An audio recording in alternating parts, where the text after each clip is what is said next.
বড়ুরায় বাঁচার ঠিকানার উন্নয়ন সংস্থার উদ্যোগে শিক্ষা সামগ্রী বিতরণ। বড়ুরা থেকে আমাদের বিশেষ প্রতিনিধি মোহাম্মদ হারেস জানান, বড়ুরায় বাঁচার ঠিকানা উন্নয়ন সংস্থার উদ্যোগে গরিব মেধাবী শিক্ষার্থীদের মাঝে শিক্ষা সামগ্রী বিতরণ করা হয়েছে। 6 এপ্রিল সোমবার সকাল 10টায় 11 গ্রাম উচ্চ বিদ্যালয়ের প্রধান শিক্ষক AHM কামরুজ্জামানের সভাপতিত্বে অনুষ্ঠানে প্রধান অতিথি হিসেবে উপস্থিত ছিলেন বড়ুরা উপজেলা নির্বাহী অফিসার আসাদুজ্জামান রনি, উপজেলা মাধ্যমিক শিক্ষা অফিসার রতন কুমার, বাঁচার ঠিকানা উন্নয়ন সংস্থার নির্বাহী পরিচালক স্বপন মজুমদার, 11 গ্রাম সরকারি প্রাথমিক বিদ্যালয়ের প্রধান শিক্ষক তাসনিম আক্তার সাকি, 11 গ্রাম উচ্চ বিদ্যালয়ের সিনিয়র শিক্ষক আবুল বাশারের পরিচালনায় সভায় বক্তব্য রাখেন 11 গ্রাম গফুর ফাউন্ডেশনের প্রতিষ্ঠাতা জিলহাজুর রহমান, বড়ুরা উপজেলা প্রেস ক্লাবের সাধারণ সম্পাদক মোহাম্মদ ইকরামুল হক। আমি যখন কামরুজ্জামান সাহেবকে বললাম যে আপনার ছেলেমেয়েদের অংশগ্রহণ করার, আরো কয়েকটা প্রতিষ্ঠানকে যখন বলা হলো, তারা বললেন যে স্যার এখানে তো উপজেলায় গেলে আমরা পুরস্কার পাই না, আমাদেরকে দেওয়া হয় না, বা উপজেলা কেন্দ্র ভিত্তিক তারা নিয়ে যায়। হ্যাঁ বলছেন এগুলো হবে না, এগুলো হবে না, আমার আমলে আমি করিনি। তো উনি পাঠিয়েছেন, তোমরা নিজেরাই জানো যে তোমরা এখান থেকে ফার্স্ট সেকেন্ড হয়েছে। এটা একটা বিশাল বিষয় যে তোমরা অংশগ্রহণ করে প্রথম পুরস্কার নিয়ে আসছো। আমার মনে হয় চারটে মেধা আছে, এটাকে কাজে লাগাতে হবে, ঠিক আছে? এবং তোমরা সব আমার স্নেহের সভাপতি উপস্থিত আছেন, প্রধান অতিথি আসাদুজ্জামান রনি স্যার, ইউনো বড়ুরা। উপস্থিত আছেন মাধ্যমিক শিক্ষা অফিসার রতন কুমার সাহা, বড়ুরা। আমরা আজকে এখানে যাদের আয়োজনে উপস্থিত হয়েছি, উপস্থিত আছেন 11 গ্রাম উচ্চ বিদ্যালয়ের শিক্ষকবৃন্দু, সাংবাদিক এবং প্রাথমিক স্কুলের শিক্ষকবৃন্দু এবং শিক্ষার্থী, প্রাথমিক এবং হাই স্কুলের শিক্ষার্থীবৃন্দু, সবাইকে আসসালামু আলাইকুম। সবাই ভালো আছেন? আজকে বক্তব্য দেব না, আজকে যেহেতু শিক্ষা সামগ্রী দেব, বক্তব্য দেওয়ার জন্য আসি নাই। যারা মেধাবী এবং অনেকে বিভিন্ন সময়ে সামান্য টাকার জন্য লেখাপড়া ছেড়ে দিয়ে মা বাবা মেয়ে হইলে 9-এ পড়লে 10-এ পড়লে তাদেরকে বিয়ে দেওয়ার জন্য চেষ্টা করে, কিন্তু অনেক মেয়েরা আছে টাকা চায় না, লেখাপড়া চায়। এরকম এমন একটা জায়গাতে স্কুলটা হয়েছে যার জন্য অনেকেই এখন লেখাপড়া করতে পারতেছে। এটা কিন্তু একটা রাস্তার সাথে জায়গা না, এটা এমন একটা জায়গায় প্রতিষ্ঠিত করছেন। যারা করছেন তাদেরকে আমি আমার সংস্থা থেকে অভিনন্দন জানাচ্ছি। এবং এইভাবে একটা স্কুল করা বর্তমান যুগে এটা আসলে অনেক টাফ ব্যাপার।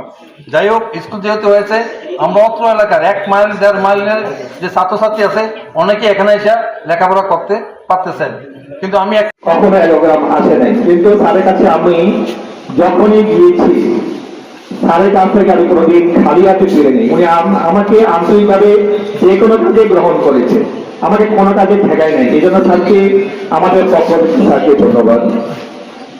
আরেকজন আমাদের মাঝে উপস্থিত হয়েছেন যে উনি আমাদের উপজেলার বড়ুয়া উপজেলার শিক্ষা বাজার একজন শিক্ষা অফিসার রতন কুমার সাহা। উনি আমাদের প্রত্যেকটি কাজে আমাদের এয়ারগ্রামকে বিভিন্ন অনুপ্রেরণার মাধ্যমে উৎসাহ দিয়ে থাকেন। এই জন্য স্যারকে আমাদেরকে ধন্যবাদ, আমাদের পক্ষ থেকে ধন্যবাদ জানাচ্ছি। আর ধন্যবাদ জানাচ্ছি যিনি আজকে উদ্যোক্তা, আমাদের স্বপন মজুমদার, নির্বাহী পরিচালক, বাঁচার ঠিকানা উন্নয়ন সংস্থা রাজাপুর। উনি আসলে আজকে রোজার আগ থেকে আমাকে খুব বিরক্ত করেছিল বলতে যে আমি ওনার জুনিয়র, আমরা বগুড়া হাজারনামারি ছাত্র এবং বগুড়া শহীদ সরকারি কলেজে আমি যখন ছাত্র ছিলাম, উনি আমাকে অত্যন্ত স্নেহ করেছে যে আমি তোমার স্কুলে যাব, গরিব মেধাবী খুঁজবো, তাদেরকে একটু শিক্ষা সামগ্রী উপহার দেবো। আমার হচ্ছে আলহামদুলিল্লাহ। তাই উনি আমাদের মাঝে যে শিক্ষা সামগ্রী দিয়েছেন, আসলে আমরা অত্যন্ত খুশি। আমাদের ছাত্রছাত্রীরা খুশি, এলাকাবাসী খুশি, আমাদের উপজেলা প্রশাসন খুশি। আসলে এই ধরনের উদ্যোগটাকে আমরা সাধুবাদ জানাই। শুরুতে ধন্যবাদ জানাচ্ছি সঞ্চালককে এত সুন্দর করে আজকের এই অনুষ্ঠানটি সঞ্চালনা করার জন্য। বাঁচার ঠিকানা উন্নয়ন সংস্থা কর্তৃক মেধাবী শিক্ষার্থীদের শিক্ষা সামগ্রী বিতরণের আজকের এই অনুষ্ঠানে সম্মানিত সভাপতি, অত্র প্রতিষ্ঠানের সুযোগ্য প্রধান শিক্ষক আছেন, আমার পাশেই উপবিষ্ট আছেন উপজেলার সুযোগ্য মাধ্যমিক শিক্ষা কর্মকর্তা, যার নেতৃত্বে শিক্ষা পরিবার সুন্দরভাবে এগিয়ে যাচ্ছে। আমার ডান পাশে উপস্থিত আছেন অত্র বিদ্যালয়ের প্রতিষ্ঠাতা সদস্য, আছেন বাঁচার ঠিকানা উন্নয়ন সংস্থার নির্বাহী পরিচালক মহোদয়, আছেন 11 গ্রাম সরকারি প্রাথমিক বিদ্যালয়ের সম্মানিত প্রধান শিক্ষক মহোদয়।